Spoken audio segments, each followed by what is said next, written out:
করা হয়েছে। আপনারা জানেন গত 8 তারিখে আমাদের বরগুনা জেলায় নতুন police super Rafiul Alam PPM সাহেব আসাদ জয়েন করেছেন। তো স্যার জয়েন করেই আমাদের আসলে একটা টার্গেট দিয়েছেন, এক সপ্তাহে বিশেষ অভিযান। এই বিশেষ অভিযানের সবচেয়ে বড় একটা পার্ট হচ্ছে মাদক বিরোধী অভিযান। আপনারা জানেন গত 3-4 দিন ধরে আমরা এই অভিযানটা শুরু করেছি এবং বিভিন্ন জায়গায় মাদক সেবী, মাদক ব্যবসায়ী সহ মাদকের বিভিন্ন শ্রেণী পেশার যারা টায়ারে আছেন প্রত্যেক টায়ারে আমরা পৌঁছানোর চেষ্টা করেছি। তো এই অভিযানের পিছনে আমরা অনেক দিন ধরেই কাজ করেছি যে বড় মাদক ব্যবসায়ী যারা এখানে আছে তাদেরকে ধরব।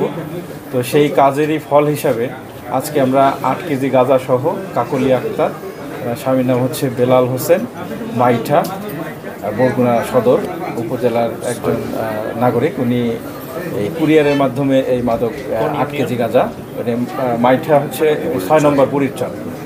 তো এই বুড়িরচর উনি ওনার যে মূল ব্যবসায়ী, ওনার কাছ থেকে কুরিয়ারের মাধ্যমে এই মালামালটা রিসিভ করে এবং রিসিভ করে উনি পুলিশ দিয়ে পার হওয়ার সময় আমরা আমাদের যে আভিযানিক টিম, সেই টিমের চৌকস টিম, এই টিম তাদেরকে ধরে ফেলে, মাদক সহ ধরে ফেলে। কোথায় নিয়ে যাচ্ছিল?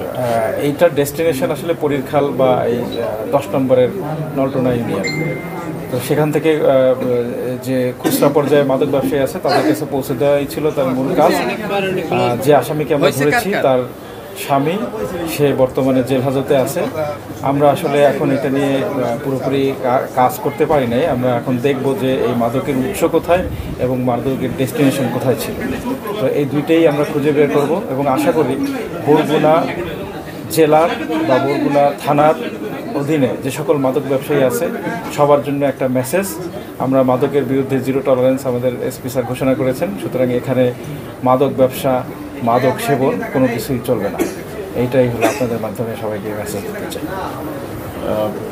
এই মহিলা কি আরও মাদক পরিবহন করেছে?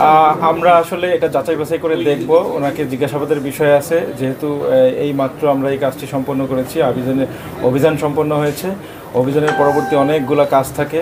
আমরা আসামিকে যাচাই বাছাই করব, জিজ্ঞাসাবাদ করব, তার পিসিপিআর চেক করব, তার সামনে পিছনে টায়ারে কে কোথায় কীভাবে আছে এবং কারা কারা এর সাথে যুক্ত আছে, এই সিন্ডিকেটের পুরো মানে পিছনে সামনে কারা আছে, সব বিষয়গুলো আমরা যাচাই বাছাই করে দেখে পরবর্তীতে প্রয়োজনীয় ব্যবস্থা এবং আইনানুগ ব্যবস্থা এবং তাদেরকেও এই আইনামূলের আওতায় নিয়ে আসার চেষ্টা করব।